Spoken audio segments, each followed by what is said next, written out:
안녕하세요. 책 읽는 쭈TV입니다. 오늘 소개할 책은 나는 인생에서 중요한 것만 남기기로 했다입니다. 지은이는 에리카 라인, 펴낸 것은 갤리온 출판사입니다. 저자는 단순하고 목적이 있는 삶을 키워드로 수많은 사람의 인생을 바꿔준 미니멀리스트입니다. 현대사회에서 스마트폰은 너무 많은 정보를 주며 집에서는 너무 많은 집안일에 허덕이다 보면 어느새 하루가 지나가 버립니다. 전화는 중요한 일에 에너지를 쏟고 덜 중요한 것은 지워버리라고 합니다. 구독은 저에게 큰 힘이 됩니다. 지금부터 책 속으로 들어가 보겠습니다. 단순한 삶이 만드는 극적인 변화. 한창 힘든 시기를 지나고 있을 때의 이야기다. 결혼을 하고 아이를 낳으면서 안정된 가정을 이루기를 기대했지만 현실은 그렇지 않았다. 당시 나는 고향으로부터 수백 킬로미터 떨어진 곳에 살았다. 남편은 출장이 잦아 집을 오래 비웠고 나는 혼자 새 아이를 키우며 애정도 없는 직장에 다녔다. 버거웠고 외로웠다. 어느 날 오후 흔들의자에 앉아 마루에 놀고 있는 아이들을 바라보며 생각에 잠겼다. 태양은 부드러운 분놀림으로 온 하늘을 황금빛으로 색칠해 놓았다. 그때 나는 내 인생을 책임질 사람은 오로지 나밖에 없다는 사실을 떠올렸다. 현재가 너무 힘겹다면 이 상황을 버티고 있을 필요가 있을까? 변화를 만들 수 있는 열쇠는 내가 들고 있는데 나는 진짜로 내게 어울리는 삶을 다시 설계해보기로 결심했다. 진정으로 나와 어울리는 삶을 구상하기 위해서는 가장 먼저 내게 중요한 것이 무엇인지 알아야 한다.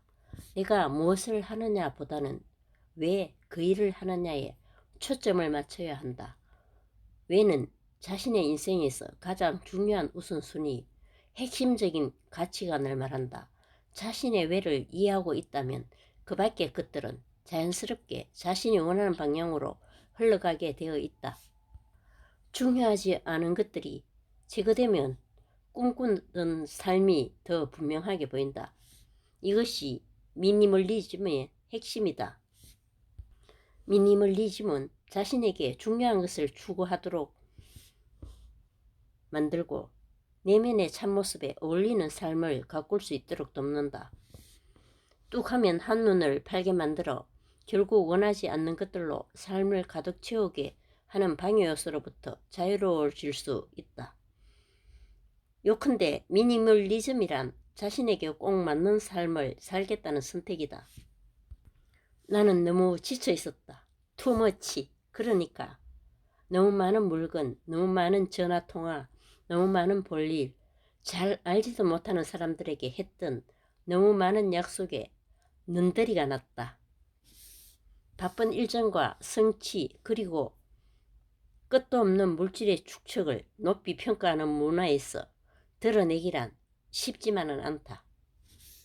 그러나 벼랑 끝에 몰린 심정이었던 나는 삶의 다른 선택지를 붙잡지 않을 수 없었다.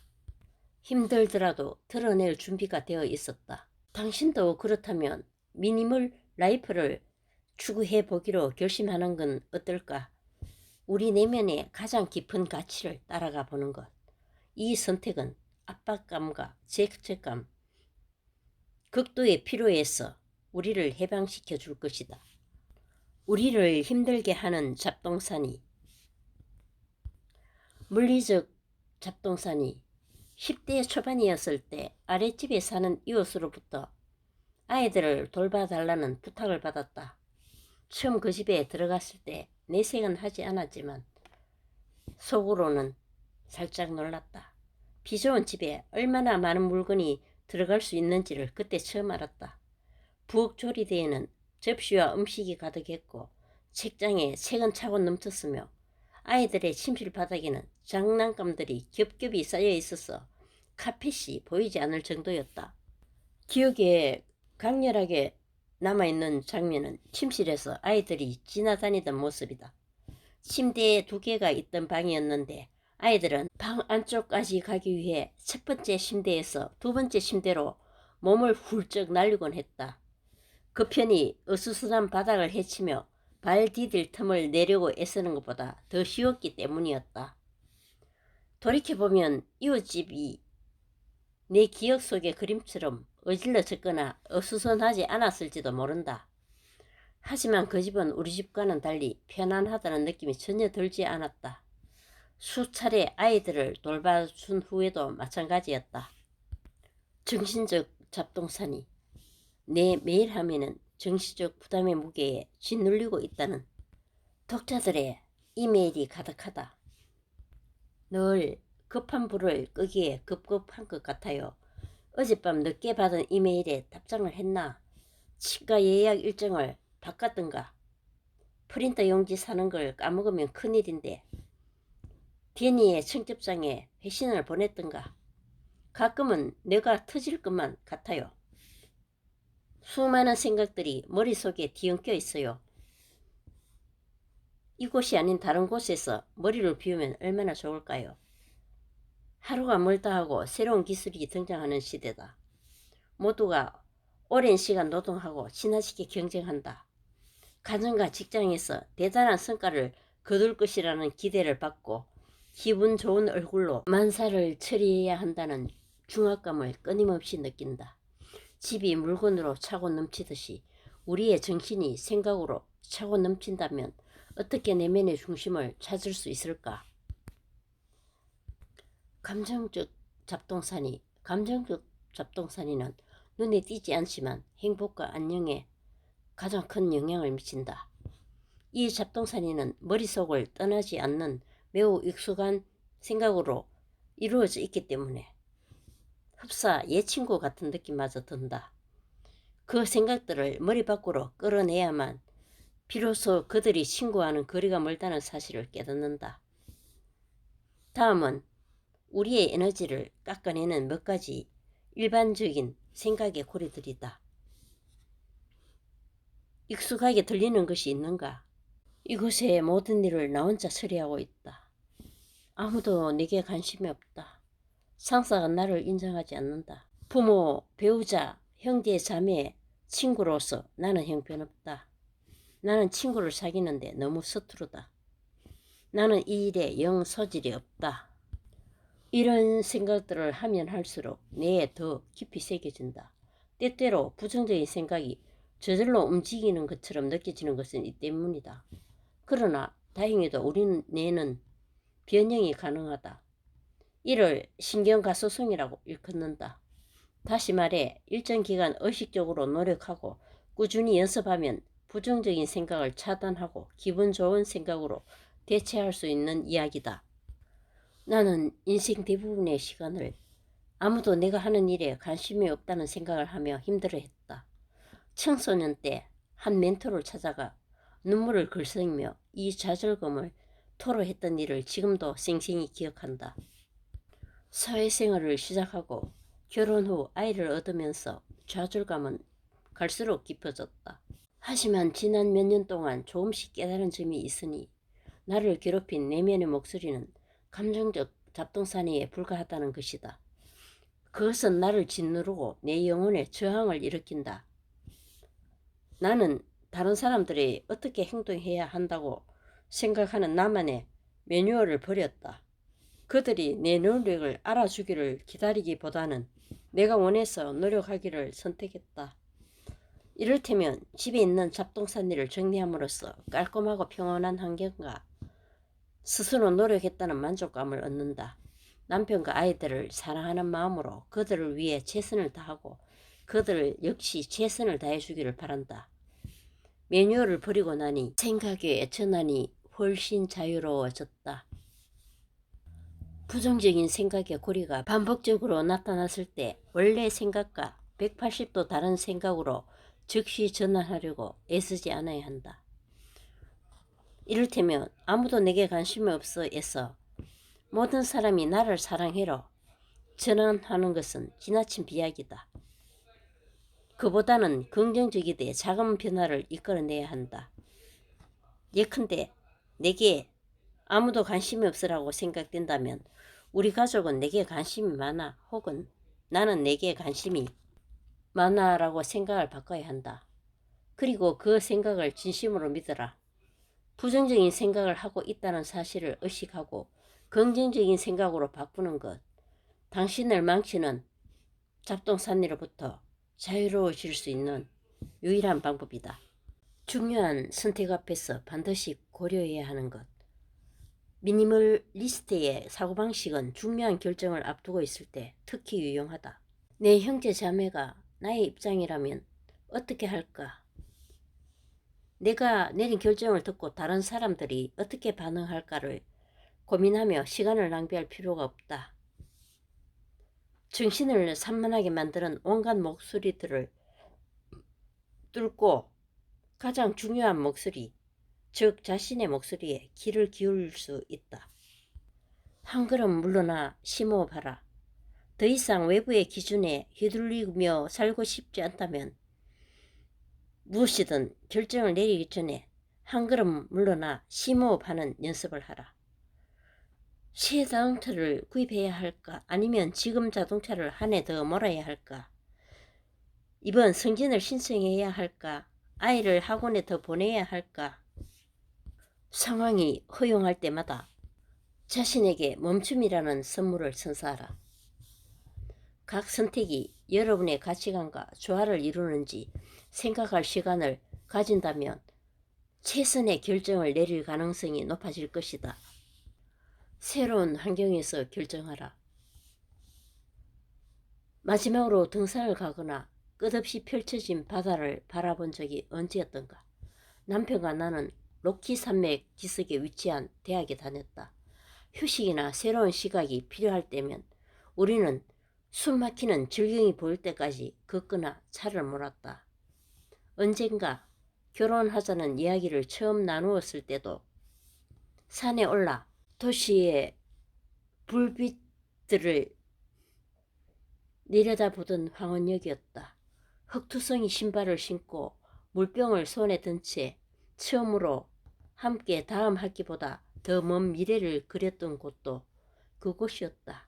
우리는 대학원부터 첫 직장 그리고 가정을 꾸릴 시기에 이르기까지 중요한 결정을 앞두고는 언제나 그곳을 찾았다. 혼자든 둘이서든 언제나 그곳의 시점이 선사하는 조망에 의지했고 그렇게 스트레스를 해소했다. 힘들고 지친 일상이 물리적으로 우리 발 아래에 있다는 사실이 자기 자신 그리고 우리의 미래를 더 확실하게 볼 수 있게 만들었다. 자신의 가치관으로 돌아가라. 선택 앞에서 망설여질 때마다 자신에게 가장 중요한 가치를 떠올리자. 명확하게 결정을 내릴 수 없을 때 유용한 방법이다. 가령 올해 예상치 못한 휴가 보너스를 받았는데 그 돈을 저축할지 여행 경비로 쓸지 아니면 자동차 할부나 주택융자 같은 빚을 갚을지 결정하는 상황이라고 하자. 물론 모두 훌륭한 선택지이지만 여기에 도사리고 있는 함정은 모든 선택지가 매력적이기에 우리를 심각한 분석마비에 빠뜨린다는 점이다. 이런 순간에 당신의 가치관을 고려한다면 이 가운데 한 가지는 분명히 당신에게 가장 적합할 것이다. 더 좋은 것, 다시 말해 마음속 깊숙이 간직한 자신의 가치와 꼭 맞는 것을 선택하기 위해 겉으로 보기에 매력적인 것을 포기했다는 사실을 인식하면 마음이 편안해지고 자신감이 쌓일 것이다. 파격적인 입사 제의를 거절한 이유. 어느 토요일 아침 잠에서 깬 로렌은 자동차 뒤에다 자전거를 묶고 좋아하는 자전거 도로를 향해 미시건 호로 떠났다. 자전거에 올라탄 로렌은 얼마 못 가서 숨이 찼지만 자전거 페달에 발을 얹은 것이 한참 만이었다. 가슴이 타는 것 같은 느낌을 즐겼다. 살아있음이 느껴졌다. 하루에 10시간씩 컴퓨터 앞에 앉아 몇 달을 보낸 터라 살아있음을 다시금 느끼고 싶었다. 최근 그녀는 한 그래픽 디자인 회사로부터 스카우트 제안을 받았다. 보수는 훌륭했고 회사는 업계에서 평판이 매우 좋은 이름난 회사였다. 5년 만에 처음으로 안정적인 벌이를 할 수 있는 기회였다. 하지만 그 회사의 기업 문화는 혹독했다. 로렌이 예상하기로는 그 회사는 분명 자신에게 큰 성과를 기대할 것이다. 따라서 이 제안을 수락한다면 아침 요가 수업이나 고향집을 방문하는 것은 고사하고 규모가 작은 고객들을 위해서는 시간을 전혀 낼 수 없었다. 로렌은 길에서 벗어나면서 페달을 돌리던 발을 천천히 멈췄다. 그리고 숨을 고르며 호수의 전경을 바라보았다. 그녀는 배낭에서 작은 공책을 꺼내어 자신의 인생에서 가장 간절하게 원하는 것들을 재빨리 적었다. 당연히 이력서에 적을 인류 회사의 이름은 여기에 속하지 않았다. 노트북을 들여다보며 오랜 시간 일하는 바람에 쑤시는 어깨와 퀭한 눈도 건강해지기를 적었다. 경제적 독립은 어떨까? 물론 적었다. 직접 일정을 정하고 그녀가 즐기는 창의적인 업무를 수행할 수 있는 능력 적었다. 몸을 움직이고 신선한 공기를 마실 시간 두말할 필요도 없었다. 가장 중요한 것은 가족이나 친구들과 지낼 수 있는 시간 그리고 어쩌면 다시 데이트를 시작할 시간이었다. 몇 달 전이라면 입사 기회를 덥석 붙잡았겠지만 이제 삶에 대한 비전이 더욱 명확해졌다. 그래서 공책을 다시 집어넣을 때 그녀는 제안받은 자리가 자신의 비전에 어울리지 않는다는 사실을 깨달았다. 로렌은 다른 사람들이 소중하게 여기거나 소중하게 여겨야 한다고 생각하는 것이 아니라 자신이 진정으로 소중하게 여기는 것을 인식할 때 중요한 결정을 내릴 수 있다는 사실을 배우는 중이었다. 소중한 사람만 만나기에도 인생은 너무 짧다.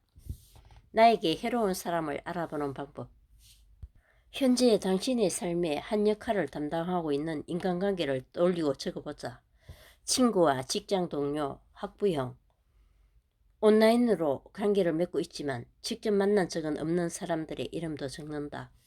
부모, 형제, 자매, 시댁 식구나 처가 식구, 연인이나 배우자, 정기적으로 연락하는 친척, 자녀가 있다면 아이들의 이름을 넣는다. 그리고 이 관계들을 지지하는 관계, 중립적인 관계, 해로운 관계로 분류한다. 알다시피 인간관계는 시간이 지나면서 변화하며 한 범주에 영원히 머물지 않는다. 따라서 각 인간관계의 현재 상태에 초점을 맞추어 분류하라. 지지하는 관계, 당신을 지지하고 그 보답으로 당신의 지지를 받는 사람들. 중립적인 관계, 교류를 통해 당신의 정서적 건강을 향상시키지도 않고 빼앗아 가지도 않는 사람들. 해로운 관계, 당신의 에너지를 고갈시키고 끊임없이 자신이나 삶에 대해 부정적으로 생각하게 만드는 사람들. 내 경험상 특정한 사람과 교류한 후에 곧바로 기분이 어떤지를 자문해보면 인간관계를 가장 빨리, 의외로 가장 정확하게 평가할 수 있다. 그 사람을 만나고 집으로 돌아오면 영감을 받거나 가벼워졌거나 혹은 어떤 식으로든 채워졌다는 기분이 드는가, 아니면 진이 빠지고 소모되고 이전보다 부족했다는 느낌이 드는가. 해로운 사람과 함께 있으면 당신은 자신의 진정한 모습을 보여주기 어렵고 한 인간으로서 성장하고 발전한다는 느낌을 받지 못한다. 이런 느낌이 드는 이유는 해로운 사람들에게는 주변 사람들을 하찮고 다루기 쉬운 존재로 만들려는 욕구가 있기 때문이다. 그러면서 자신은 중요하고 필요한 사람이며 통제권을 쥐고 있다고 느낀다. 자신을 보호하면서 자신과 관계를 맺는 대상을 부단히 경계하려면 엄청난 용기가 필요하다. 당신은 존중받아 마땅하다. 그리고 자신을 존중받도록 만들 수 있는 사람은 나 자신뿐이다. 저자는 인생에서 빼기가 중요하다고 말합니다. 감사합니다.